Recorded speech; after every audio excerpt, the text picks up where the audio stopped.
Salut à toutes et à toutes. On se retrouve cette semaine pour un nouvel épisode de Tour Zéro. Cette fois-ci, je suis avec PDPU. Bonjour, bonjour. Bonjour à tous. Il y a toujours Night Crash qui est avec nous en régie et que vous ne voyez toujours pas parce qu'on ne parle toujours pas de faille. Euh, Otal, par contre, lui est absent parce que malheureusement, il avait des empêchements cette semaine qui ont un peu bouleversé notre planning. Mais ne vous inquiétez pas, normalement, tout devrait rentrer dans l'ordre et vous devrez bien être tous les trois dans le prochain épisode. Alors du coup, Hugo, Pilipiu, comment s'est passée ta semaine? Parle-nous un peu de ta semaine sur Flesh and Blood. Moi, je vais plutôt parler de mes 2 dernières semaines parce que, j'étais pas là, dans l'épisode précédent. De manière générale, j'avoue que j'ai un peu profité de mes vacances. Du coup, je n'ai pas beaucoup joué. J'ai participé à une armory, jeudi dernier, donc pas ce jeudi-là, mais celui d'avant, avec, Dromai, et c'était une armory assez étrangère parce qu'il y avait beaucoup de Dromai, beaucoup plus qu'on ne l'attendait. Et j'avoue que la semaine dernière, je me suis surtout reposé et j'ai regardé de loin. Et surtout, le plus important, j'ai rejoint l'équipe de Tour Zéro et maintenant, je vais être là régulièrement pour une chronique, des épisodes, m'investir dans le jeu et le podcast. Et toi, raconte-nous ta semaine. Bah écoute, moi j'ai un peu plus joué que toi. J'étais à la même armory en Blitz où j'ai aussi joué Dromai il y a 2 semaines. C'était quelque chose. Mmh. J'ai fait un joli 1-3. Il s'est passé des choses. J'ai affronté 2 matchs miroirs, dont un, on n'en parlera pas, mais où j'ai pris, je pense, le pire tour impossible. Ouais, Et puis après, j'ai joué contre un Bravo. Le match-up en Blitz, c'est probablement proche des 0%. Donc c'était un peu, voilà, c'était pas la partie la plus intéressante que j'ai jouée. Et ma dernière partie, j'étais déjà en 1-2 et en fait, mon adversaire devait rentrer si possible plus tôt pour avoir son métro et tout ça. Donc, comme c'était à nouveau un Bravo, je lui ai concédé parce que bon, je ouais, pense de toute que, manière, enfin, j'allais juste la perdre en plus de temps et potentiellement lui faire rater son métro, mais le résultat aurait pas changé, quoi. ouais, je l'ai affronté aussi, et c'est vrai que bravo quand on joue Dromai, c'est très, très compliqué, quoi. Ouais. C'est vrai qu'on a que 20 points de vie, en fait, et c'est Mm. vraiment pas beaucoup. C'est ça. Et puis surtout en blitz où on n'a pas forcément les mêmes armes de sideboard, on peut pas forcément rentrer autant de défense-réaction, des potentiels, unmovable, etc. On a moins de marge de manœuvre. Mmh. Sinon, à part ça, comme tu l'as dit, on t'a accueilli dans l'équipe de Tour Zéro, ce qui était super cool. On a pu discuter pas mal de projets, avenir de la chaîne, du podcast et tout ça. Et donc, on a pu se projeter un petit peu pour les futurs épisodes. On a lancé le premier épisode qui a été plutôt bien reçu, j'ai l'impression, de votre part, la commune. Donc, c'était super cool. On a eu des retours positifs et c'était super sympa. Ça a vraiment fait super plaisir. Et puis à part ça, j'ai fait 2 autres petites armories. Une en construit où j'ai joué Dash, ça s'est moyennement bien passé. J'ai fait des grosses erreurs sur certaines games et j'ai joué des parties un peu mieux que je gagne. Donc voilà, le deck me plaît bien, donc je pense que je vais continuer à le jouer un petit peu, potentiellement en parallèle de Dromai. Et puis en Blitz, je me suis fait un petit plaisir ce jeudi parce que l'armorie, on n'était que 8. Et je me suis dit, bon, allez, je vais me faire plaisir, je vais jouer à Zalea. Et le perso est vraiment super cool, bien qu'il soit pas très bon, malheureusement. Mais il est vraiment trop cool à jouer. Donc je pense que je vais essayer de continuer à jouer un peu. Armory qui a d'ailleurs été gagné par Night Crash sur un bon deck dont on ne citera pas le nom parce que ça va devenir le running gag de ce podcast. Et c'était sa première victoire d'Armory. Donc bien joué à lui quand même. Même si, bon, il joue faille et jouer faille, c'est tricher. Exactement. Mais, mais voilà, moi je me suis bien amusé et donc je pense que je vais continuer à jouer un peu à Zalea, surtout s'il y a du support dans Dynasty. Mmh. Mais voilà, on verra un petit peu. Bon, sinon, pour cet épisode, on a décidé avec l'équipe de vous parler un peu des différents archétypes de Flesh and Blood pour faire un petit peu un tour d'horizon des différents héros, des différents styles de jeu qu'on peut retrouver dans ce jeu de cartes. Et donc, on va vous faire en fait quelque chose qui va ressembler un petit peu à une tier list. Alors, pas de puissance de héros ou quoi que ce soit, mais on va en fait avoir du coup des différents noms d'archétypes, différentes façons de jouer au jeu un petit peu. Et au fur et à mesure qu'on discutera des différents héros qui existent ou ont existé, vous verrez après, on va quand même parler des trois qui sont d'une légende, en classique constructed. on vous parlera un petit peu, voilà, selon nous, dans quel archétype se trouve quel héros, etc.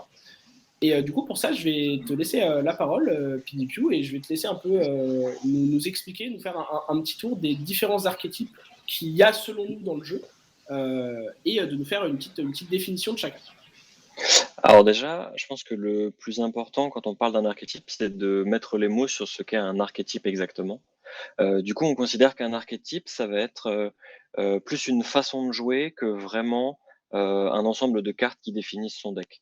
C'est-à-dire que par exemple, lorsqu'on considère qu'un deck rentre dans l'archétype aggro, on va considérer que c'est un deck qui veut être proactif, veut donner le tempo, veut être celui qui décide quand est-ce que l'adversaire doit réagir, qui décide quand est-ce qu'il doit mettre des cartes de sa main pour se défendre.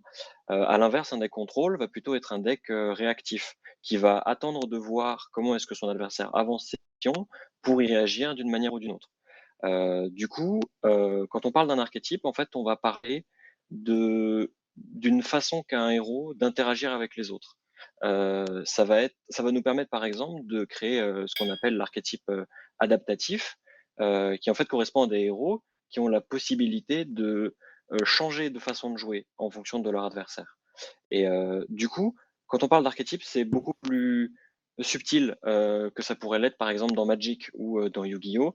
Où un archétype va souvent être très fixé, il va Mm. être très, très encadré, en fait. Il va correspondre à un ensemble de cartes qu'on joue dans un but précis et où, en fait, même si on ajuste parfois un petit peu notre deck dans ces autres TCG, on reste focalisé sur la même façon de jouer, sur la même façon de réagir à ce que fait Mm. l'adversaire, etc., etc.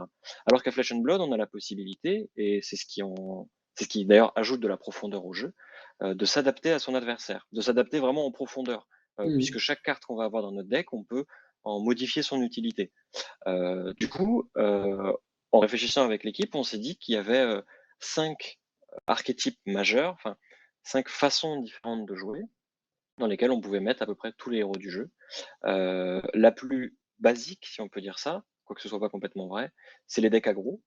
Alors on va considérer qu'un deck aggro, c'est un deck qui a vocation à, comme son nom l'indique, agresser l'adversaire.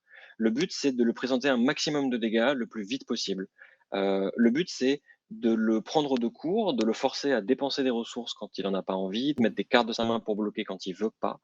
De manière générale, c'est être celui qui avance, celui qui décide et celui qui met ses pions, Mm. enfin qui présente ses pions à son adversaire. Heu, Ensuite, on va avoir les decks adaptatifs. Les decks adaptatifs, pour moi, le meilleur exemple d'un deck adaptatif, c'est Dash, par exemple. Mm. Parce que c'est un héros qui, en fonction des items qu'elle choisit de mettre au début de la partie et en fonction de la façon qu'elle a de jouer, peut complètement changer de style de jeu. Ça peut être un deck très agressif, comme ça peut être un deck contrôle. Et en ce sens-là, ça fait partie de ces héros qui sont très intéressants à jouer, par exemple dans une méta très ouverte où on ne sait pas qui serait le héros dominant, parce qu'en Mm. fait, ils vont être capables de changer complètement du tout au tout, de présenter un plan de jeu et le héros d'après, l'adversaire d'après d'en présenter un autre. Et il va y avoir pas mal de héros qui rentrent dans cette catégorie. Et ça correspond aussi à ces héros qui ont beaucoup de variété en termes de deck building. Dash, par exemple, a de la variété, mais Katsu aussi. Katsu, pendant un moment, ça a été un deck contrôle, genre le deck contrôle ultime avec les Kodashi, Ouais. alors qu'aujourd'hui, on s'attend plus à une sorte de deck aggro, un deck plus agressif qui va essayer de décider du tempo de la game. Ouais, sinon on Euh, s'attend pas à le voir du tout aussi parce que ouais, ça bon, marche aussi, mais c'est un peu triste parce que je actuellement l'aime c'est bien. pas. Mais oui, C'est oui, je vrai. suis, je suis d'accord avec toi. On a des personnages, des héros dans le jeu qui, au fur et à mesure des méta, au fur et à mesure des cartes qui leur ont été données, ont su varier un petit peu leur façon de jouer et de s'adapter à ce qui se faisait en face dans la méta. Et je suis totalement d'accord. On verra quand on les placera, mais Dash et Katsu rentrent bien dans cette idée d'adaptation, comme tu l'as dit. Mm. Alors, je vais enchaîner avec Contrôle, puisque c'est un archétype que je connais bien, puisque c'est ce que je préfère jouer, un peu quel que soit le jeu de cartes, mais encore plus à Flesh and Blood. Parce que, comme tu l'as dit, en fait, peu importe le deck et l'archétype qu'on joue, il y a une certaine profondeur, parce que chaque carte, on en a déjà parlé dans le premier épisode, c'est un des trucs qu'on aime beaucoup, mais chaque carte a plusieurs rôles. Et du coup, même en fait, quand on réagit à ce que fait l'adversaire, on a plusieurs façons de réagir, on a quand même beaucoup de choix même si c'est pas nous qui avançons nos pions dans la partie. Et c'est quand même vachement intéressant. Du coup, comme tu l'as bien dit, Control, c'est un archétype qui se veut plutôt jouer en réaction de ce que fait l'adversaire pour contrer un petit peu les stratégies qui peut y avoir en face. Alors, encore une fois, ça ne veut pas dire qu'il n'y a qu'une seule façon de le faire, puisqu'il y a des decks contrôle qui vont plutôt tenter, alors qui vont se rapprocher un petit peu de ce qu'on pourrait appeler setup d'une certaine manière et qui vont chercher à beaucoup défendre et ralentir l'adversaire pour arriver à une situation gagnante pour leur deck. Là où il y a des decks et des match-ups, notamment Holdim par exemple, qui vont juste chercher à fatiguer le deck adverse et donc à le faire utiliser toutes ses cartes, notamment contre des agros par exemple, en prenant le moins de points de vie possible pour qu'à la fin, en fait, le deck aggro n'ait plus de quoi finir le deck contrôle. Et à ce moment-là, le deck contrôle peut lui commencer à garder plein de cartes dans sa main et faire des attaques et petit à petit, juste grignoter le deck aggro pour le finir. Et donc, même dans Control, en fait, on peut avoir des choses un petit peu différentes, mais globalement, l'idée va être quand même de s'adapter à ce que l'adversaire fait pour y réagir, de manière à contrôler ce qui se passe dans la partie et ne pas laisser l'adversaire développer son plan de jeu comme il le souhaite. Ça va pouvoir être avec des défenses-réactions pour prendre moins de dégâts, ça va pouvoir être dans certains cas éventuellement avec ce qu'on va appeler des on-hit qui vont être assez perturbants pour l'adversaire. Il peut y avoir plusieurs stratégies après, mais voilà, on va rester sur quelque chose où on veut empêcher l'adversaire de développer son jeu comme il le souhaite. On a également Combo, qui est un archétype que je connais pas mal aussi, parce que je pense que le premier combo deck qui a existé et qui reste peut-être le meilleur exemple de ce style de jeu, c'est Kano. Kano qui m'est cher parce que c'est un de mes héros préférés, c'est un des héros avec lequel j'ai fait mes performances en tournoi, et c'est typiquement un deck en fait qui veut presque jouer tout seul d'une certaine manière, histoire d'assembler des pièces, un peu comme un puzzle. Et une fois que les pièces sont là, on va faire un combo qui va soit tuer l'adversaire sur le spot, soit mettre l'adversaire dans une situation tellement mauvaise qu'il va avoir beaucoup de mal à revenir dans la partie. Alors, ce n'est pas des decks qui sont auto-win, évidemment, même quand on a le combo, parce qu'il y a des manières d'interagir avec et des manières de les contrer. Mais c'est des decks qui vont chercher à assembler une situation la plus proche possible d'une situation où l'adversaire, même en réagissant, ne va pas pouvoir gagner. Et donc, on va faire ça avec plusieurs cartes éventuellement de setup, des cartes de pioche, des cartes qui vont aller en tuto d'autres, etc., etc., jusqu'à assembler notre petit puzzle qui va faire une certaine séquence qui est supposée nous donner la victoire, en tout cas dans la plupart des cas. Et je vais te laisser finir sur la dernière catégorie qu'on a mise, qui est un peu plus particulière. Je vais te laisser en parler, mais voilà, c'est quelque chose qu'on n'a pas du tout l'habitude de voir dans les autres jeux, puisque par définition, c'est lié à une classe dans ce jeu-là. Mais voilà. En gros, la dernière catégorie, le dernier archétype, on l'a appelé illusionniste, puisqu'il y a surtout les illusionnistes qui ont cet effet-là sur le jeu. En gros, l'idée, c'est, comme dans Flesh and Blood, on repioche 4 cartes à la fin de chaque tour. Théoriquement, il n'y a pas de notion de card advantage, puisque à aucun moment, un joueur va, en jouant des cartes, se retrouver avec plus de cartes que son adversaire, puisque les deux joueurs repiochent toujours avec 4 cartes. Donc, on a toujours le même nombre de ressources. Et en fait, les seuls personnages dans le jeu qui peuvent interagir avec cette notion de card advantage, cette notion de ressources d'un tour à l'autre, c'est les illusionnistes, puisque c'est les seuls personnages qui vont mettre des permanents en jeu. Enfin, c'est les seuls, mais c'est les personnages qui les utilisent le plus. C'est les personnages qui vont mettre des permanents en jeu et utiliser ces permanents pour gagner un avantage qu'ils vont conserver d'un tour à l'autre. Et en fait, tant que l'adversaire n'a pas interagi avec ces permanents que l'illusionniste a mis en jeu, l'avantage gagné va augmenter petit à petit, etc., etc., etc. Et donc, ça se caractérise par les illusionnistes, avec Prisme qui mettait des auras, qui demandait à l'adversaire de réagir, et Dromaille avec ses dragons. Mais dans l'idée, la notion d'illusionniste, en fait, correspond plutôt à un archétype dans Flesh and Blood d'un héros qui souhaite mettre des permanents en jeu et en fait gagner un avantage tout au long de la game pour avoir un bénéfice maximal en fait. Donc dans un certain sens, Islander, quand elle met des Frostex, quand elle met des Amulet of Ice et des Nitidus Chill, peut se rapprocher d'un deck illusionniste, puisqu'elle va mettre des permanents en jeu, dont elle va tirer avantage plus tard. Viserai, Exactement. lorsqu'il accumule des runes chantes, on peut considérer qu'il met des permanents en jeu, qu'il emmagasine des dégâts qui vont d'un coup avoir un impact sur la partie. Mais on s'est dit qu'il était plus cohérent d'appeler ça les illusionnistes pour le moment, parce que c'est vraiment cette classe dans le jeu qui cristallise l'idée d'un permanent en jeu qui a un avantage au fur et à mesure que la partie avance. C'est ça, je pense que Prism et Dromai sont les plus représentatifs Mm. de cette façon de jouer-là. Mais comme tu l'as très bien dit, c'est une façon qu'on peut retrouver un petit peu chez d'autres héros.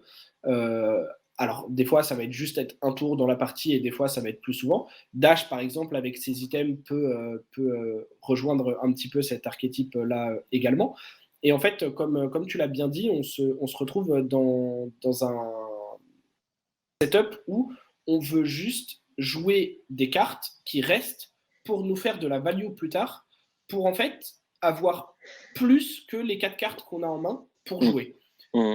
Et c'est effectivement les illusionnistes qui le font le mieux parce que c'est en plus des cartes qui demandent de l'interaction de l'adversaire parce que Mm. sinon leur value et leur avantage augmentent extrêmement vite et Ouais. peut devenir très ingérable. Ouais. Je Bah, te du coup, propose qu'on... Non, vas-y, excuse-moi. je te propose qu'on commence par classer les decks aggro. Et bah, j'allais proposer exactement la même chose, donc c'est parfait. Moi, je commencerai par mettre Islander, effectivement, voilà, parfait, merci Knight. Ouais, Tu peux la remettre, gros deck merci. aggro. Et à la place, on va mettre les decks de tricheurs, à savoir Braillard. Ouais, On va également y mettre Faille. ouais. On va y mettre, pour l'instant, qu'on pourra peut-être bouger après, Visceragne. Mhm. On va également, je pense, si tu es d'accord, y mettre Shane, Oui, ainsi que Lexi. oui. Et Je... on verra après, on va modifier sûrement un ou deux éléments de cette catégorie. On va parler un petit peu rapidement de chaque héros et pourquoi il y en a certains qui pourraient être dans une catégorie peut-être un petit peu différente. Mm. Alors je te laisse commencer parce que le premier héros qu'on a mis dans cette catégorie, c'est nul autre que Braillard que tu connais très bien. Ouais, bah, en fait, Braillard, disons qu'il n'y a pas vraiment de subtilité dans le personnage. Enfin, depuis que le héros existe, il a toujours été très agressif. Ses premières versions, c'était des versions Lightning avec littéralement que des cartes qui coûtaient 0. Le deck était quasiment entièrement rouge. Le but, c'est d'aller le plus vite possible. À cause de la disparition de certaines cartes, dont Ball Lightning et Plunder Run, le deck s'est un petit peu adapté et maintenant il joue autour de Channel Moon Heroic. Mais de manière générale, Braillard, c'est un deck qui euh, se défend mieux quand il attaque très bien. Puisqu'en fait, le principe du personnage, c'est d'avoir un équilibre entre attaque et non-attaque, et en fait de profiter d'une agression pour se défendre mieux et pouvoir agresser encore mieux au tour d'après. Et Channel Moon Heroic, par exemple, c'est exactement le genre de carte qui caractérise Braillard. On va jouer une carte à un moment qui va, au prochain tour, avoir un impact encore plus énorme et donc nous permettre d'avoir un embodiment of Earth qui va nous permettre de nous défendre mieux, qui va nous permettre d'attaquer mieux au tour d'après, et etc., etc. Et le but de Braillard, c'est vraiment d'aller le plus vite possible et d'écraser l'adversaire sous beaucoup de chiffres, des on-hits assez désagréables, quoique le deck se soit un peu calmé. Et puis c'est Runeblade, donc ça a Rosetta en fait. Donc Effectivement. ça fait des dégâts, ils sont hybrides de partout. T'as des runes chantes, de l'arcane, des machins, des trucs. Enfin, voilà quoi. Je pense que euh, jusqu'à l'arrivée de Faille et même encore un petit peu maintenant, Braillard est considéré comme le deck aggro numéro un dans le jeu et dans le format actuel. Ouais. Et comme tu l'as très bien dit, un deck, au même titre que Faille, qui va chercher à garder le plus de ressources en main et le plus de cartes en main à chaque tour. Parce que, et c'est une autre chose qui pour moi définit les decks agressifs, c'est que dans la plupart des cas, la valeur de la carte que tu joues va être plus grande que si tu défendais avec. Et ça se Ouais. voit notamment avec des cartes, par exemple, dans Braillard pour 0 qui attaquent pour 4, mais qui défendent à 2. Donc, Mhm. si la carte est utilisée pour défendre, elle a une valeur de 2. Si elle est utilisée pour attaquer, elle va avoir plutôt une valeur de 4. Et donc, on Ouais. voit bien dans ces mathématiques-là que les decks aggro veulent jouer leurs cartes pour mettre la pression sur l'adversaire et que leurs Mhm. cartes ont un meilleur rate offensif et une meilleure valeur offensive qu'une valeur défensive, dans la plupart des cas en tout cas. Et ça se retrouve Ouais. également chez Faye, qui a la plupart de ses cartes qui bloquent pour 2. Par contre, elles attaquent toutes ou presque pour 3. Et il a en plus des cartes comme Art of War, comme Spreading Flames, etc., qui lui permettent de faire des tours encore plus forts et encore plus grands avec des grandes chain link et de pressure l'adversaire jusqu'au point où, en fait, ça devient très dur pour l'adversaire de se défendre à chaque fois. Et les cartes ont une telle value offensive que tu empêches presque l'adversaire de défendre correctement et que tu passes des dégâts petit à petit jusqu'à le tuer, en fait, puisque c'est ton but Mm. final de juste le tuer avec des attaques. Ouais. Euh, Et ouais, vas-y. je pense que Viserai et Chain, c'est des personnages qu'on peut rapprocher dans leur façon de dresser l'adversaire. Mm. Parce que c'est des personnages qui, contrairement à Braillard, les trois sont des Runeblade. Et d'ailleurs, on peut se dire que être Runeblade par essence, c'est être plus ou moins agressif. Mhm. Et en gros, l'idée, c'est que Braillard, c'est un personnage qui va présenter beaucoup de dégâts physiques, alors que Chain et Viserai, c'est des personnages qui vont présenter, je trouve, beaucoup plus de dégâts d'arcane. Viserai, c'est vraiment sa marque de fabrique, puisque le Mhm. principe, c'est qu'à chaque fois que tu vas jouer une carte Runeblade, après avoir joué une non-attaque, tu vas générer un Runechant qui fait un dégât d'arcane quand tu fais une attaque. Donc, en permanence, en fait, à force de jouer des cartes, tu fais plus de dégâts, mais du coup, tu les Mm. splits énormément aussi, ces dégâts. Et en fait, Chain, c'est un personnage qui faisait beaucoup de dégâts d'arcane parce qu'il était sûr d'attaquer tous les tours avec la Rosetta. Donc, il est sûr, à tous les tours, de présenter des dégâts d'arcane à son adversaire Mm. qui rendaient les blocs désagréables, voire impossibles. Ouais. Et maintenant, Chain est Living Legend, mais Mhm. jusqu'à ce qu'il soit Living Legend, il est probable que ce soit un des meilleurs, si ce n'est le meilleur des agros du format, puisque Mm. la capacité qu'avait Chain à jouer avec beaucoup plus de cartes que son adversaire, C'est ça. avec les comment ça s'appelle, Les Soul Shackle. avec les shackles, qui lui permettaient d'avoir à la fois go again et à la fois plus de cartes dans sa main au tour Mm. d'après, on faisait un deck qui, en fait, pendant les premiers tours de la game, allait juste se défendre, et à un moment, surtout avec des mains Mm. avec 8 cartes, quand toi t'en as 4, c'est inévitable que des dégâts passent, quoi. C'est ça. Et de ce point de vue-là, c'est presque un deck. Alors, je vous disais, quand on a mis les 5 personnages dans Aggro, c'est des personnages certains qui pouvaient être un petit peu bougés. Et de ce point de vue-là, Chain se rapproche un petit peu du concept qu'on discutait tout à l'heure d'illusionniste. Non pas parce que c'est un illusionniste, loin de là, mais parce qu'il a des tokens, donc c'est Soul Shackle, qu'il Mm. crée en général à chaque tour. C'est pas toujours vrai, mais en général à chaque tour.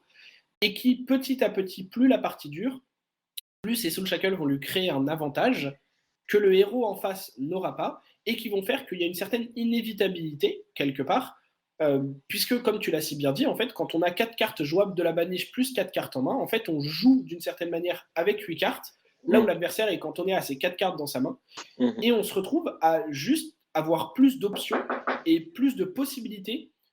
Petite interruption due à un invité surprise et on reprend le podcast tout de suite.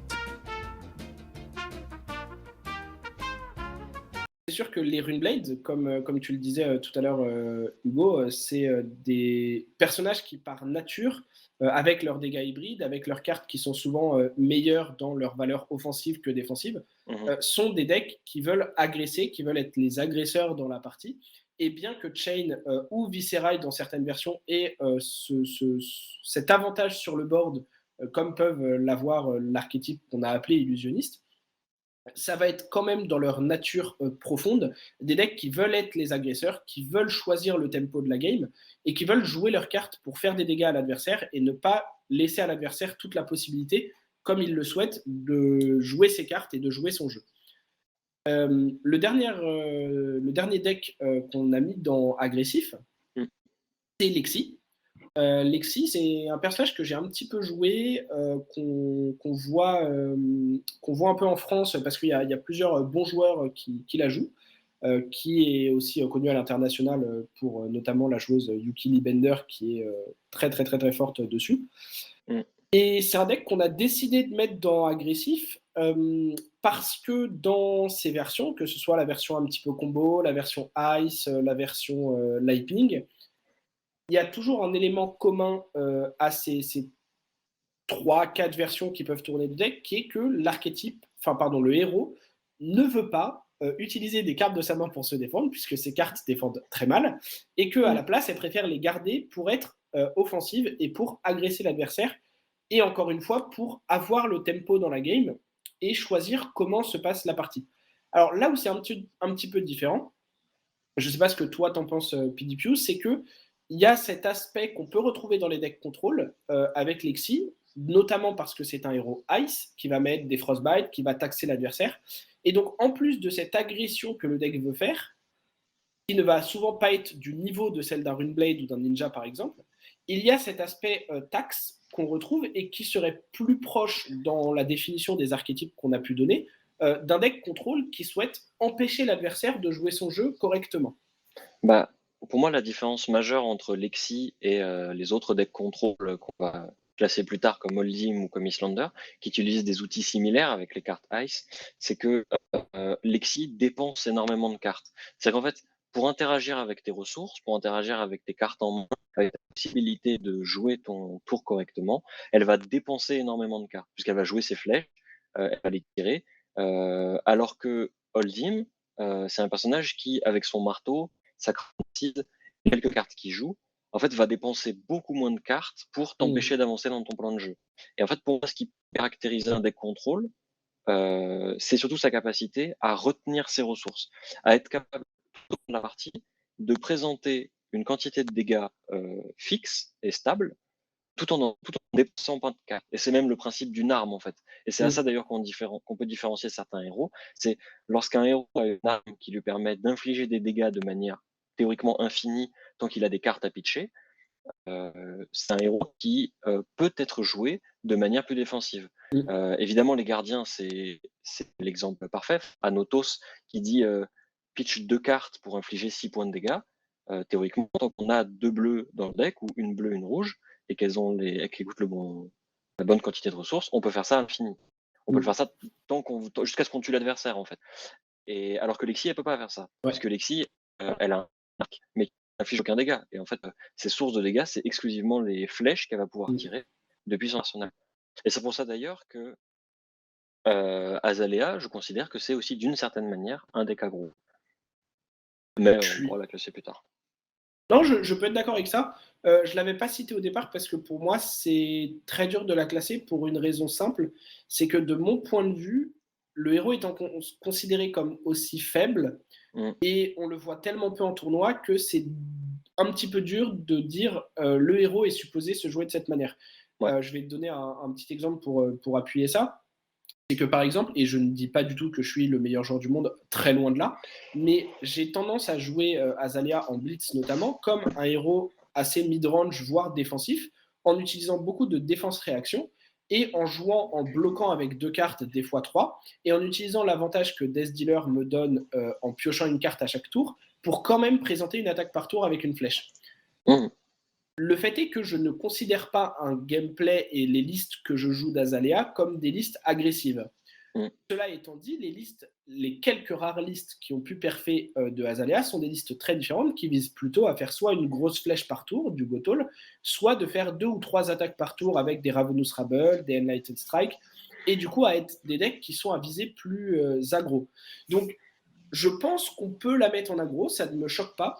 Je pense aussi que c'est très difficile à classer comme personnage parce qu'on manque en fait tout simplement de données sur le héros, puisque ce n'est pas un héros qui performe en tournoi historiquement. C'est jamais un héros qui a été considéré comme bon, comme méta et qui a été joué par les bons joueurs, par un certain nombre de joueurs dans un tournoi, et donc c'est très dur de se dire ah bah c'est nécessairement un héros qui est aggro puisqu'on le voit sur les listes qui font des top 8 dans des callings, etc.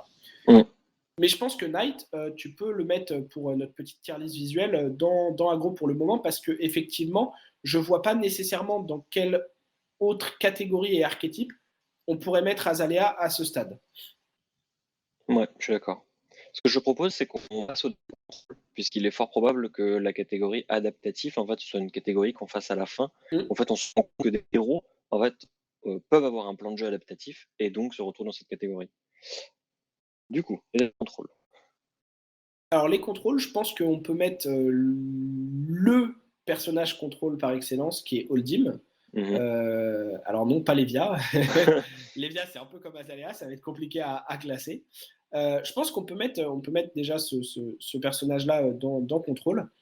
Je pense que pour le moment, on peut aussi y mettre Islander, Mhm. Je suis qui, d'accord. de la même manière que certains des héros dans Agro, sera peut-être avec une petite astérix sur un autre archétype ou d'autres catégories. Je pense qu'on peut également mettre Starvo, et on parlera un petit peu de pourquoi. Parce que Starvo est un personnage qui pourrait également aller dans adaptatif, voire dans aggro selon ses versions, mais c'est le problème des decks qui ont eu plusieurs versions jouées. J'ajouterais dans cette catégorie, peut-être, mais je ne suis pas sûr, Bravo. Même si Bravo, en tout cas récemment, s'est orienté sur des listes beaucoup plus agressives et se rapproche plus, selon moi, d'un deck adaptatif. Moi, ce que je me dis, c'est que même si les versions récentes de Bravo sont des versions qui ont tendance à être un petit peu plus agressives, je pense que c'est seulement une réponse Mhm. à l'état et à la façon dont le jeu évolue, dans le sens où Bravo ne pouvant pas rester les bras croisés à attendre que son adversaire Mm. essaie de le tuer vaguement avec un marteau, il est obligé de présenter des dégâts. C'est d'ailleurs la même chose qu'on retrouve chez Holdim. Il y a Ouais, des listes d'Holdim qui se retrouvent être beaucoup plus agressives qu'avant.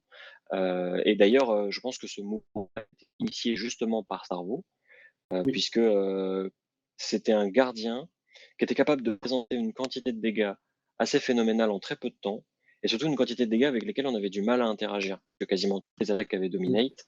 L'idée, c'était vraiment d'en envoyer plein dans la tête. Et en fait, en ce sens, je pense que les trois restent des decks contrôle, parce que les trois sont des decks qui vont vouloir conserver leurs ressources pour les mm, avoir le plus longtemps possible, pour maintenir un niveau minimal d'agression pendant très longtemps, quand l'adversaire, lui, au contraire, a de moins en moins de cartes mm. agressives, si tant est qu'il veuille l'être. Puisqu'évidemment, après, ces decks contrôle vont vouloir adapter leur plan de jeu aussi à ce qu'ils ont en face d'eux. Par Bien exemple, un sûr. miroir de contrôle, c'est vraiment une guerre d'attrition. Le Mm, but, c'est d'être le dernier à utiliser ses ressources, de les avoir exactement au bon moment, planifier comment son tour va arriver, etc., etc.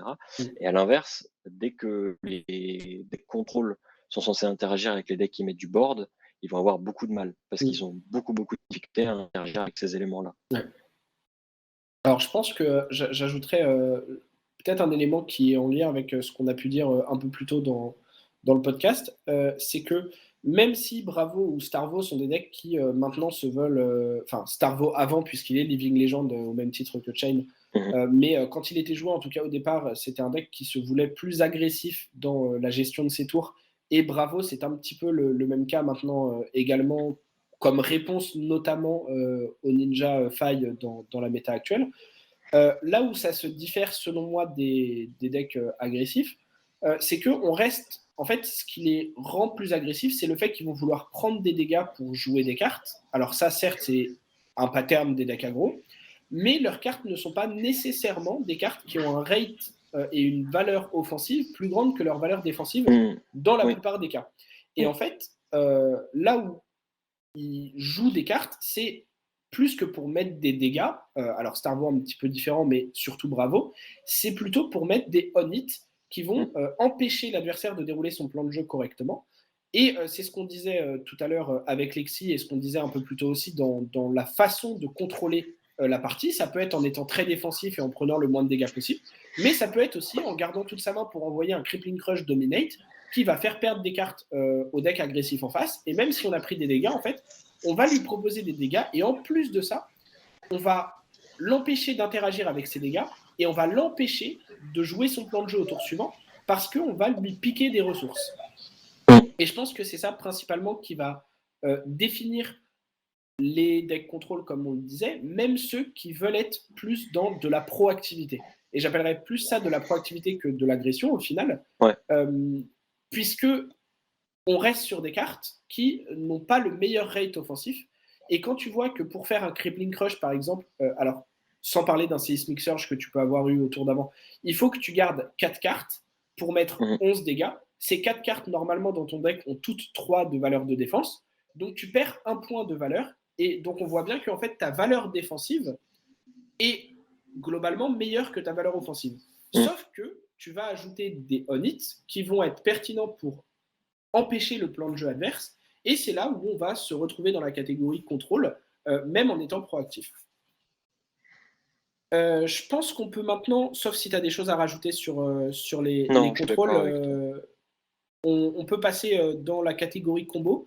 Je Mhm, reviendrai peut-être un tout petit peu sur Islander tout à l'heure quand on parlera de l'archétype illusionniste. mhm. Mais on va d'abord parler notamment, je pense, du coup, de Kano et de Boltin, Ouais, qui sont les deux decks combo, selon moi, par excellence. actuellement.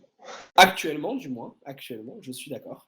Mais c'est les deux decks qui, pour moi, sont le plus représentatifs de cet archétype, puisque c'est deux decks qui cherchent à avoir une séquence spécifique. Alors, d'un côté, pour Kano, ça va être une séquence à base de Aether Wildfire, Lesson in Lava normalement, et potentiellement un Blazing Aether après, Mhm, pour faire parfois jusque 30 plus dégâts en un seul tour.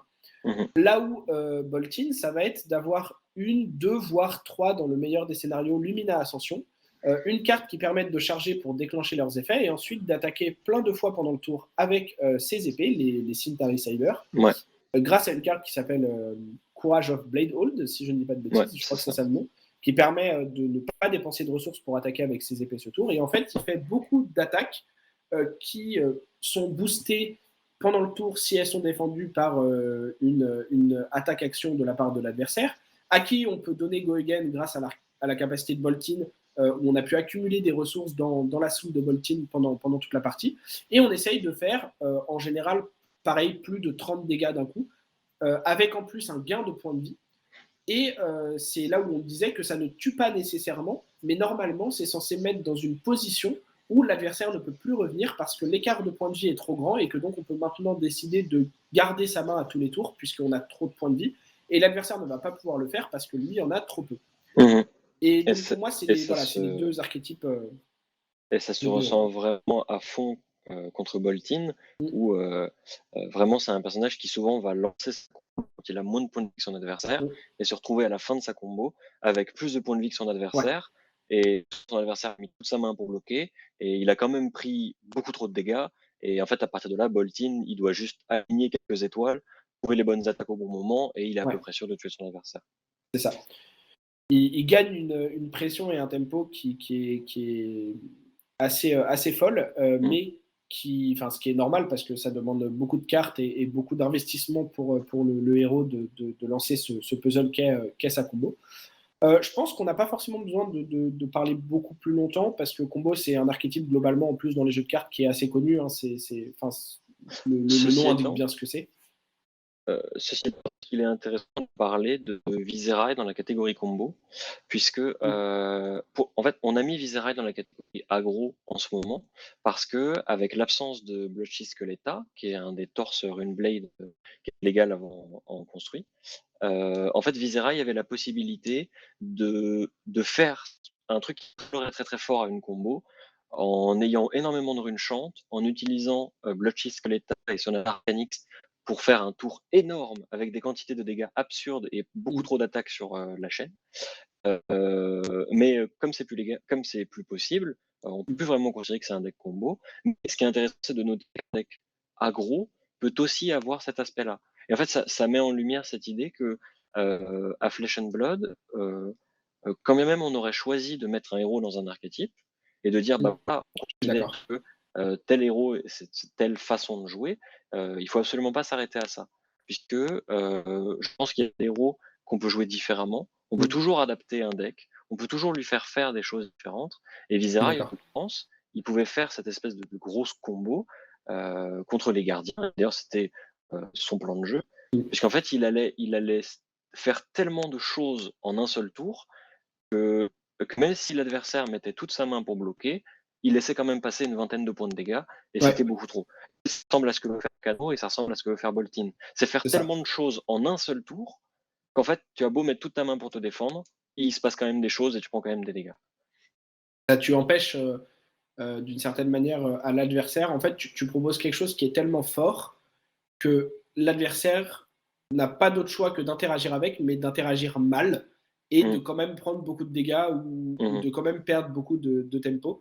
Et je suis mmh, d'accord qu'effectivement, ce que tu as dit est très pertinent sur le fait que certains decks, et ça se rapproche du coup un petit peu de ce qu'on disait sur la façon de se setup et le rapprochement avec l'archétype illusionniste dont on va parler juste après.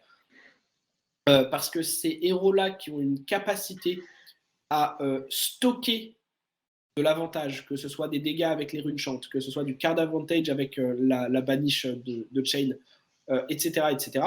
C'est des héros qui ont, à un moment donné dans l'existence du jeu ou d'une partie donnée, une capacité de se voir un peu plus setup et un peu plus proche de combo, parce que dans le design de leur héros, ils ont cette capacité. Maintenant, effectivement, surtout actuellement, par exemple pour Visceral, ou comme tu l'as bien dit, le torse qui permettait de jouer très combo est banni, on va beaucoup moins voir ce genre de liste parce que c'est beaucoup moins efficace qu'une version très aggro, très straightforward.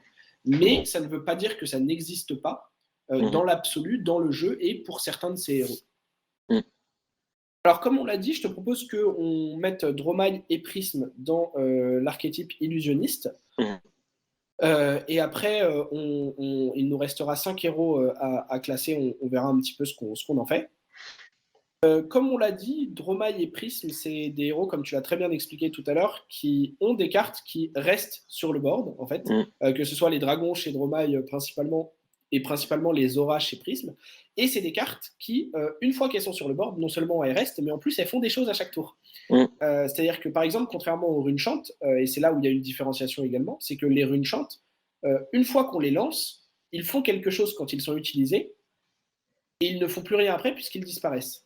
Là où un dragon, tant qu'il n'est pas géré par l'adversaire, ce qui demande des ressources, ce qui demande du temps, ce qui demande des dégâts, le dragon reste et peut attaquer à chaque tour, peut avoir son effet à chaque tour. Et pareil pour les auras de Prisme, qui peuvent à chaque tour avoir leur effet, comme Genesis par exemple, qui va aider à filtrer le deck et à créer encore plus de boards, comme des auras comme Pierce Reality qui vont permettre à nos attaques d'être plus fortes. Et c'est des auras qui vont avoir un effet en permanence. Et je pense que c'est là où il y a aussi une grosse différenciation, et c'est pour ça qu'on a mis ces deux decks-là dans leur archétype à part, qu'on a appelé par leur classe, parce qu'il y a une telle board présence qui se crée au fur et à mesure de la partie, qui n'est semblable, alors même s'il y a des decks qui s'en rapprochent un petit peu, qui ont des éléments qui peuvent se comparer, c'est les deux seuls héros à l'heure actuelle qui ont autant ce plan de jeu et cette façon de jouer dans leur design. Et c'est d'ailleurs ce qui en fait des adversaires, enfin des prédateurs naturels au deck contrôle, qui eux vont vouloir profiter d'une valeur au tour par tour qui est plus élevée qu'un deck aggro d'un point de vue défensif. Et en fait, les decks illusionnistes, c'est des héros qui vont juste mettre du board et en fait dire à son adversaire, tant que tu n'interagis pas avec, je vais avoir plus de valeur que toi. Parce qu'en fait, ces cartes-là vont accumuler de la valeur au fur et à mesure que la partie avance. Et en ce sens-là, Dash, qu'on n'a pas encore classé, mais qu'on pourrait d'une certaine manière classer en illusionniste, a aussi ce plan de jeu-là contre les decks contrôle. Puisque le but de Dash, ça va être d'accumuler des items qui vont lui permettre d'augmenter la puissance de ses attaques de pistolet. En fait, dire à Holdim, ou à Bravo, ou à n'importe quel deck troll d'ailleurs, je vais pitcher les cartes de ma main, je vais une carte, pour te forcer à défendre avec 1 à 2 cartes de ta main. Et en fait, là, comme dans un match-up contre un des contrôles, ce qui est important, c'est les ressources qui nous restent, Dash, elle est gagnante. Puisqu'en fait, elle dépense aucune carte pour pousser l'adversaire à en dépenser 2 pour se défendre. Et donc, elle est gagnante. Et comme Dash est aussi un héros qu'on peut utiliser de manière très très agressive, avec Teklo-Pounder, attaque qui font énormément de dégâts en très peu de temps, je pense qu'il est pertinent qu'on attaque la catégorie adaptatif et qu'on mette dans le premier. Je pense que vraiment, Dash, c'est l'essence même d'un deck adaptatif, en fait. Alors, je suis totalement d'accord avec ce que tu as dit. En plus, je peux en parler un peu parce que je me suis remis à jouer le deck récemment. Et effectivement, Dash, pour moi, c'est l'archétype, enfin, c'est la définition de cet archétype adaptatif, puisque dans la plupart des listes Dash, depuis que le héros existe et depuis que le héros fait des performances en tournoi de manière plus ou moins régulière, on voit que c'est des listes qui, grâce à leur sideboard, peuvent avoir 2 plans de jeu principaux, un à base d'items qui se rapproche, comme tu l'as très bien dit, d'un setup de board à la illusionniste, et un setup très aggro où tu veux juste jouer des cartes qui ont un meilleur rate offensif que défensif, et proposer un certain nombre de dégâts par tour pour forcer l'adversaire sur la défensive parce que tu lui présentes trop de dégâts. Je pense que de la même manière, mais avec des plans de jeu et des outils peut-être un peu moins clairs et un peu moins assurés, on retrouve Katsu également dans cette catégorie adaptatif. Là où Katsu a été, je pense, historiquement, à part sa période de domination dans les premières méta du jeu, où c'était le deck contrôle par excellence, depuis, il a été un peu laissé à l'abandon. Et je pense que c'est notamment, tu me diras après ce que tu en penses, mais selon moi, il y a une idée avec Katsu qui est qu'il ne peut pas aussi bien que Dash, par exemple, switcher entre les plans de jeu au cours d'un même tournoi. C'est-à-dire qu'on peut faire une liste de Katsu qui est très bonne en contrôle et qui va, grâce au Kodashi, grâce à des bonnes défenses-réactions, battre relativement facilement tout ce qui va être les gardiens, etc., qui peut éventuellement tenir contre les decks aggro, peut-être un peu moins forts dans le format en les bloquant. Ou alors, on peut faire un deck qui est très agressif et qui, grâce à ses on-hit, grâce à ses chaînes lignes de combo, peut éventuellement faire la course de manière efficace face au meilleur deck aggro du format si on le build pour. Mais ça va être très dur de faire une liste qui, au sein du même tournoi, est capable de proposer un très bon plan de jeu aggro pour battre les Braillards, les Viscerailles, etc. Et à la fois un très bon plan de jeu contrôle sur la base des Kodashi, de manière à battre les Bravos, les Holdim. Enfin, de toute façon, Holdim, tu peux pas le battre parce qu'il a Chrono of Seeds Rampart, mais c'est un autre problème. Mais pour battre les decks plus défensifs, peut-être, hors Holdim, qui est un cas à part pour Katsu. Le truc le plus important avec Katsu, et d'ailleurs c'est quelque chose qu'on retrouve avec Dorinthea, qui d'ailleurs me fait dire qu'on peut la mettre aussi dans la catégorie adaptatif, c'est que c'est deux héros qui, en fait, le principe de ces héros, c'est qu'ils vont forcer l'adversaire à réfléchir à comment est-ce qu'il veut interagir avec nos cartes. Puisque Katsu transforme toutes ses attaques en on-hit avec sa capacité, et Dorinthea transforme toutes ses attaques en si tu bloques, ça va mal se passer. Et en fait, ça en fait deux héros qui, pour moi, sont adaptatifs parce qu'ils ont les outils pour jouer un plan de jeu comme un autre. En l'occurrence, Dorinthea, sa capacité, ça va être d'être un deck aggro ou plus une sorte de deck mid-range que vraiment un deck contrôle. En fait, c'est deux héros qui vont pousser l'adversaire à interagir, qui vont pousser l'adversaire à réfléchir à est-ce qu'il veut mettre des cartes pour se défendre, est-ce qu'il veut laisser passer des dégâts. Et en fait, si on laisse ces decks se développer, Katsu et Dorinthea, c'est des decks qui vont avoir énormément d'avantages au fur et à mesure que la partie avance. Parce que justement, ils récompensent le fait d'avoir pris de bonnes décisions quand on attaque ou punissent le fait que l'adversaire ait de mauvaises décisions en se défendant. Je suis absolument d'accord avec ça. Et je pense que le point important, effectivement, c'est qu'ils ont les outils dans leur classe et dans leur kit pour s'adapter à ce que fait le héros en face et pour présenter des plans de jeu potentiels différents selon les héros contre lesquels il joue. Là où, par exemple, Braillard, on peut adapter un petit peu sa façon d'agresser quand on joue contre Holdim ou contre Visceraille, parce qu'on ne peut pas forcément agresser de la même manière, avec le même rythme, etc. Mais dans les deux cas, on ne va absolument à aucun moment se dire « Ah, bah là, je vais décider de full block et je vais jouer le personnage qui est défensif ». Là où Dorinthea, ne serait-ce que parce que toutes ses cartes ou presque bloquent à 3, a la capacité de le faire. Katsu a des cartes qui certaines bloquent à 3, certaines bloquent à 2, mais peut jouer des bonnes défenses-réactions et donc peut augmenter son potentiel défensif également. Et Dash, comme on en a déjà parlé, c'est vraiment l'archétype, enfin la définition même de cet archétype, puisqu'elle a dans sa classe et dans ses cartes des plans de jeu différents selon les héros qu'elle affronte. Et je pense que c'est ça sur lequel on peut clore pour l'archétype adaptatif, si ça te va, c'est vraiment cette capacité dans le pool de cartes et dans la capacité du héros à changer sa façon de jouer et son rôle dans la partie selon le match-up qu'on peut avoir en face de soi. Et du coup, pour ne pas laisser sur le côté, parce que c'est quand même ce qui est un peu en train de se passer, je pense que pour vraiment finir sur la catégorie adaptatif, j'aurais tendance à mettre Reinhardt dedans, puisque Reinhardt, c'est un personnage qui, mine de rien, se défend très bien, et est capable d'avoir un plan de jeu où il va set up un tour assez phénoménal à base de Barging Beatdown et Blood Rush Below, mais aussi être capable tout au long de la partie de présenter une quantité de dégâts plus nette qui va arrêter avec les decks aggro, mais qui, avec un équilibre de défense et d'attaque, peut tenir la distance.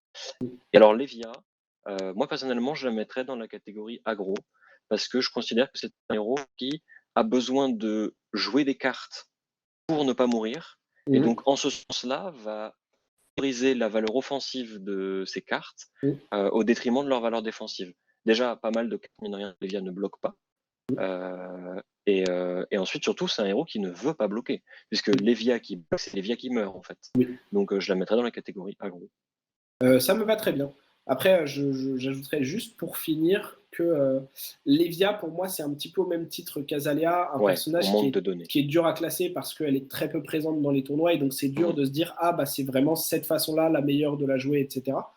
Reinhardt, je suis totalement d'accord également parce qu'on a vu des listes de Reinhardt très, très défensives pour jouer pour leur second cycle à base de combos et d'enchaînements de cartes qui empêchent toute capacité à défendre de l'adversaire. On Mhm. l'a vu aussi jouer de manière plus agressive avec des pummels, etc. Et donc on a vu plusieurs façons de jouer le héros. Et en ce sens, ça se rapproche de ce qu'on disait sur les trois précédents, donc Dorinthea, Katsu et Dash, sur le fait qu'il a les armes pour adapter son plan de jeu à ce que fait l'adversaire en face et Mhm. à la classe contre laquelle il joue. Alors, Mhm. j'ajoute un dernier petit disclaimer sur le fait que euh, on parle bien ici d'archétype et de façon de jouer un héros et de comment nous on voit les choses, évidemment, Mhm. et pas du tout de la puissance de ce héros. Oui, Puisque, par exemple, ce n'est pas parce que clairement. Reinhardt a les outils théoriques pour jouer soit un plan de jeu plus aggro, soit un plan de jeu plus défensif, qu'il va être bon dans les deux cas et que ça en fait un très bon deck. C'est juste que ces cartes sont des cartes qui vont dans les deux sens et qui peuvent le faire aller dans les deux sens. Maintenant, pour la plupart de ces héros, malheureusement, il va manquer des petites choses qui font que certaines autres options vont être meilleures, comme Dash par exemple, qui a une meilleure agression probable que celle de Reinhardt et qui a également un meilleur setup de late game lorsqu'il joue défensif, grâce notamment aux items. Moi, je pense qu'il y a un truc aussi qui est important de dire, c'est que là, on a classé aujourd'hui les héros dans cette espèce de tier list. Mhm. Il y a un truc important, c'est de se dire que on peut jouer ces héros de manière différente. Ouais. On n'est pas à l'abri, par exemple, que une arme ou une nouvelle carte ou un équipement ou que sais-je, peut-être une méta qui évolue, permettent à des héros d'être joués complètement différemment. Oui. Euh, Par exemple, on a vu ça avec Islander, qui était le deuxième wizard qui est sorti Mhm. du jeu, et on s'est rendu compte qu'en fait, certaines choses, avec certaines capacités, avec des cartes qu'on joue d'une manière ou d'une autre, on pouvait aboutir à un wizard qui était beaucoup plus de l'ordre du deck tempo, qui Mhm. va interagir un peu, mais pas trop, faire des dégâts, gratter des points par-ci par-là, plutôt qu'un wizard qui d'un coup fait énormément de dégâts. Et Ouais. je trouve que c'est intéressant, c'est de se dire que c'est qu'aujourd'hui, on classe ces héros comme ça, que déjà, il convient que nous de les jouer de cette manière-là, mais aussi qu'on n'est pas à l'abri qu'une carte, un jour, change complètement la façon dont on peut jouer ces héros. Oui, je suis totalement d'accord.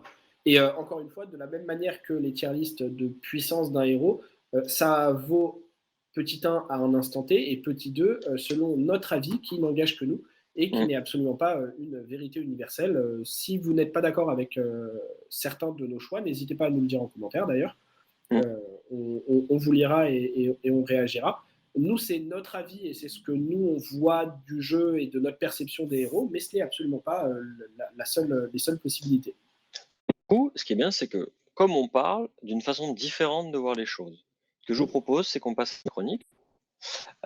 L'idée de ma chronique, c'est de vous proposer chaque semaine une façon différente d'aborder un héros, une façon différente de voir une carte ou de se dire, ben voilà, cette carte-là, sur le papier, ça marche pas, mais on va essayer d'en faire le truc le plus stylé possible, un truc fonctionnel et en plus, si on veut, un truc un peu amusant.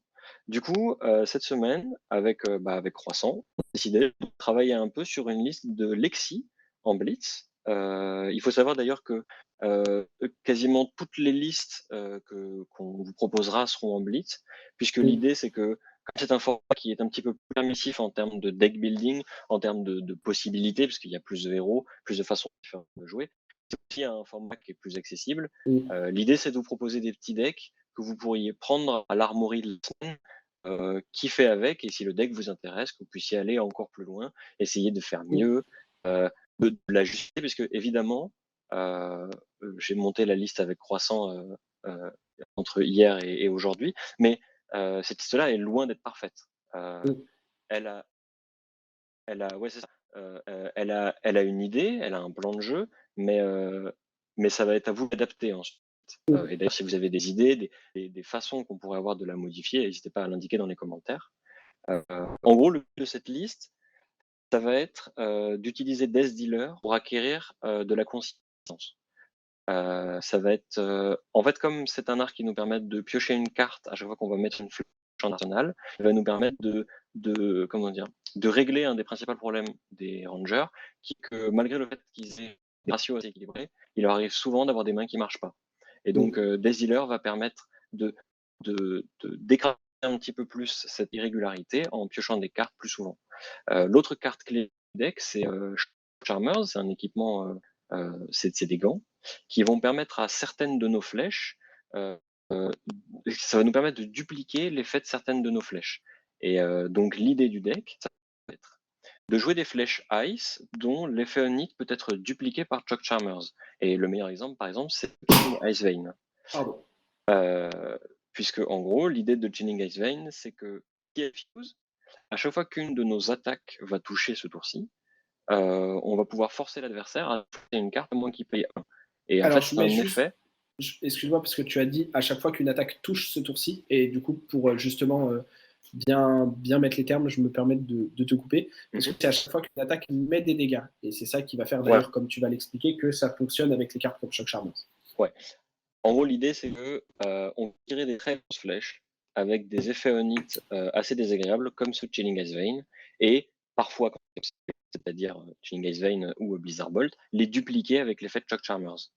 Et les autres cartes du deck, ça va être les Icequake et les Polar Blast. L'idée de Icequake et de Polar Blast, c'est que ça va être des effets qui vont permettre à nos flèches de taper plus fort et d'être difficiles à bloquer. Polar Blast, l'idée, c'est que comme on va forcer l'adversaire à dépenser une carte pour pouvoir se défendre ou à admettre qu'il va prendre des dégâts et donc des effets désagréables, on va le mettre dans une situation, peu importe la décision qu'il prend, ça va mal finir pour lui. Donc en gros, on aboutit à une liste où en gros, on va avoir une grande quantité de flèches avec beaucoup de nits, beaucoup d'effets pour l'adversaire à se défendre. C'est un deck qui ne veut pas se défendre, qui ne veut pas bloquer, puisque plus on a de cartes, plus on va être capable d'agresser l'adversaire. On a pas mal d'effets pour booster ses flèches. On a par exemple Seek and Destroy, les Weave Ice, on a tous les Icequake, les Polar Blast, et ensuite on va avoir un package de flèches avec les Blizzard Bolt, les Chilling Ice Vein, Arms Ring Shot, les Remorseless, etc., qui vont nous permettre de présenter beaucoup de dégâts, mais avec une seule flèche. Voilà l'idée de base.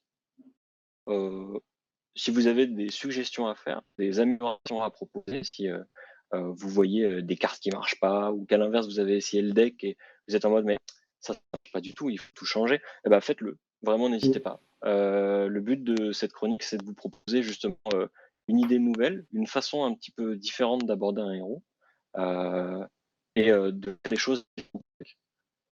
Voilà.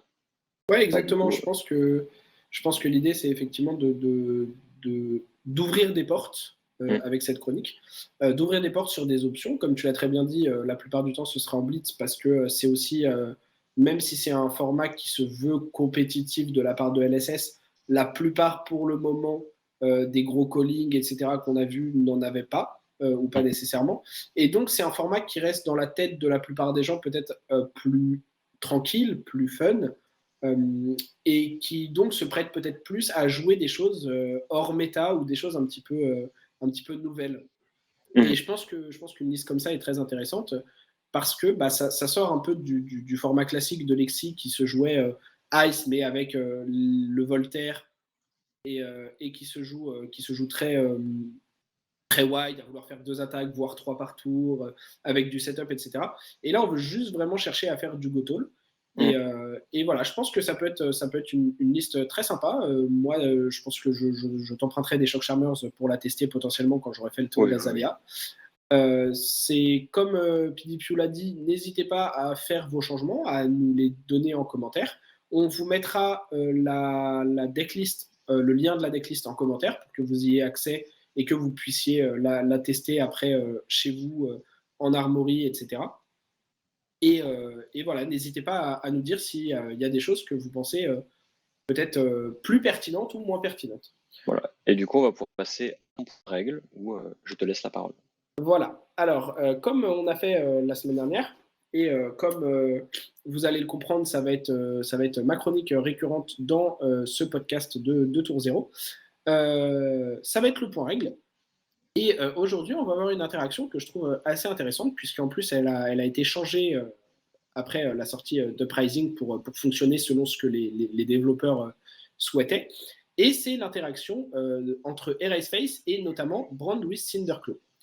Alors du coup, Eraseface, c'est une carte qui coûte 2, qui attaque pour 6, qui est une générique attack action, qui est sortie dans le Pricing et qui dit que si elle hit un héros, les cartes et les tokens que ce héros possède perdent leur classe et leur talent jusqu'à la fin de leur prochain tour. Pourquoi c'est pertinent dans notre exemple? Parce que ça va être pertinent pour Faille. Pourquoi ça va être pertinent pour Faille? Parce que comme on va le voir dans notre petit exemple et dans notre petite situation, Faille a des cartes qui demandent de voir des chainlink draconiques, un certain nombre de chainlink draconiques, de manière à avoir des effets, soit des boosts d'attaque, soit la plupart du temps des go again. C'est notamment le cas de l'arme, Searing Amberblade, qui coûte 2 pour attaquer, qui attaque à 3, et qui dit si on contrôle 2 ou plus draconic chainlink, l'attaque de cette arme a go again. Alors maintenant, on va voir la première petite interaction. Donc le joueur de Faille a été touché au tour précédent par Eraseface. Il ne possède donc plus de type de classe et de talent sur ses cartes. Donc ses cartes ne sont plus ninja et ne sont plus draconiques. Il va attaquer avec un Brand with Cinderclaw. Alors Brand with Cinderclaw, c'est une carte en rouge qui attaque pour 3 et qui coûte 0. Et c'est une carte qui dit que la prochaine attaque sur cette combat chain devient draconique en plus de ses autres types de cartes. C'est une attaque qui a go again, et donc suite à cette attaque, on va pouvoir jouer n'importe quelle attaque draconique qui a go again, on s'en fiche un peu, là dans l'exemple c'est un Rising Resentment, voilà, et on va ensuite enchaîner avec une Searing Amberblade. Et donc dans cet exemple, la Searing Amberblade n'a pas go again.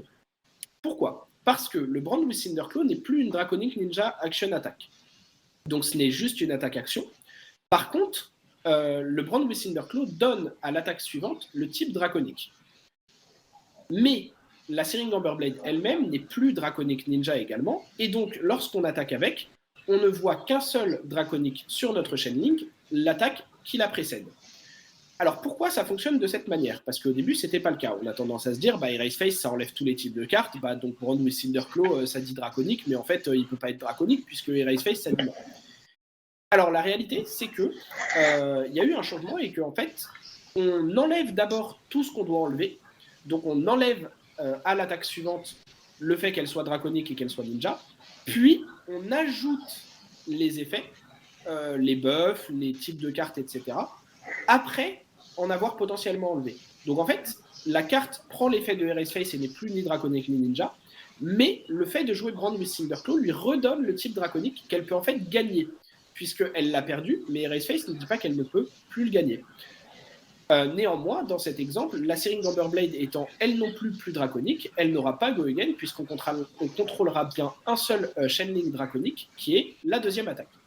Et maintenant, on a une deuxième petite situation pour montrer aussi en quoi ça peut être pertinent ce petit point de règle et cette interaction. Et cette fois-ci, on va attaquer avec un premier Brand with Cinderclaw, puis un deuxième, et on va ensuite attaquer avec la Searing Amberblade.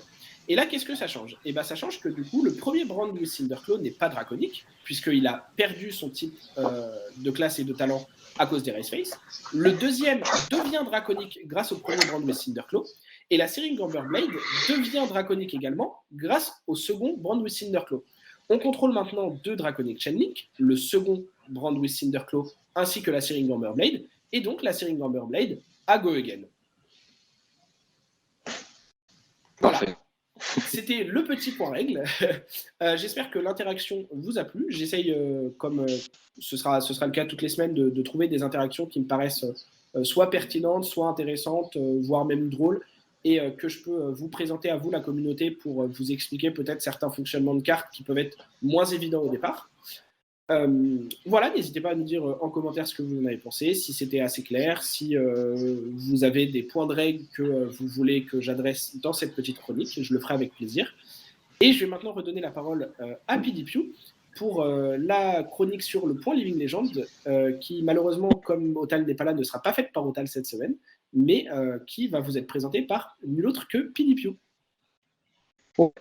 Du coup, alors, il y a pas mal de choses qui sont intéressantes à observer cette semaine vis-à-vis des points Living Legend. L'idée, c'est que cette chronique, elle sera faite toutes les semaines, quoi qu'il arrive, qu'il soit là ou pas, même si on préfère quand il est là, évidemment. Et en gros, l'idée, c'est de vous présenter comment est-ce que certains héros évoluent, comment est-ce que la méta parfois y réagit.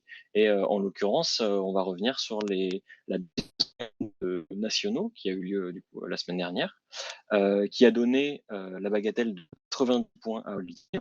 Donc, un truc qui est notable, c'est Oldim continue à avancer, lentement et sûrement. Il est loin d'être Living Legend, mais on note quand même que Oldim fait probablement partie de ces héros qu'on met dans le top tier de la méta en ce moment.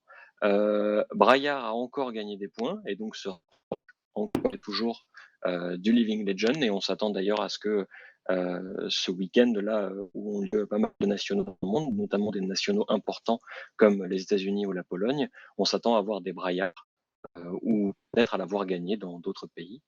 On note aussi cependant que la méta semble s'adapter et réagir justement aux 90 points qu'a pris Oldim, puisqu'on note une augmentation du nombre de Dromai et une augmentation du nombre de Reinhardt, enfin plus une apparition qu'une augmentation.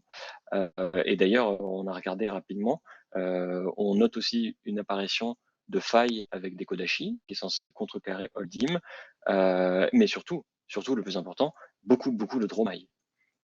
Si vous avez l'occasion de regarder la méta du National US, vous n'avez pas beaucoup de Dromai. Voilà, donc on attend de voir ce que ça va donner, puisque évidemment les nationaux sont en train de ce qu'on se demande, c'est est-ce que Oldim va continuer à gagner autant de points? Est-ce qu'il va rester aussi dominant? Ou est-ce que d'autres héros seront là pour lui prendre sa place? C'est ça, Voilà. parce que effectivement, on voit là sur ce petit leaderboard de la semaine dernière, les updates de la semaine dernière, que comme tu l'as très bien dit, Dromai, Reinhardt, Islander notamment, ne sont pas juste apparus ou se sont développés dans la méta, mais ont gagné des nationaux et ont gagné des points, au même titre que Dash par exemple. Et c'est des héros qui, on le sait, sont a priori les contres assez évidents et qui sont considérés comme tels dans la méta à Oldim. Et donc, ça va être très intéressant de voir sur ce week-end à quel point Oldim continue, comme tu l'as dit, à être dominant ou pas, parce qu'on voit que malgré l'apparition de ces contres-là sur la deuxième semaine de nationaux, c'est quand même Oldim qui a remporté le plus de tournois et le plus de points, et assez largement par rapport aux autres héros qui ont gagné des nationaux. Est-ce que ça va rester la même chose ce week-end? Est-ce que Oldim va gagner moins de tournois parce que ses contres seront plus aboutis, mieux joués, avec des meilleures listes? Ou est-ce que le deck est tellement fort qu'il va maintenir sa dominance et sa domination malgré l'apparition de ces contres-là? Voilà, je pense que ça fait à peu près le tour de ce petit point Living Legend et des petites nouveautés qu'on peut voir sur nos petits chiffres. On va du coup maintenant mettre fin à ce petit podcast. On a encore une fois, moi personnellement, j'ai adoré enregistrer ça et ça continue à être un plaisir de monter ce projet avec vous. Dites-nous dans les commentaires, encore une fois, ce que vous aimez, ce qui vous plaît moins. N'hésitez pas, comme vous l'avez fait sur le premier épisode, à nous dire s'il y a des petits soucis techniques qui peuvent arriver, s'il y a des choses que vous préfériez voir d'une autre manière, si vous avez des decks que vous avez envie de voir feature ou des cartes que vous avez envie de voir feature dans la chronique de PDPU. Comme je l'ai déjà dit, des points de règle que vous avez envie que j'adresse dans ma chronique. Voilà, n'hésitez pas, de toute façon, toute interaction, tant qu'elle est constructive, nous on prend, c'est positif et on aime ça. Voilà, je pense que ça fait le tour. Ah oui, j'espère que ça vous a plu et à la prochaine du coup. Yes, à bientôt.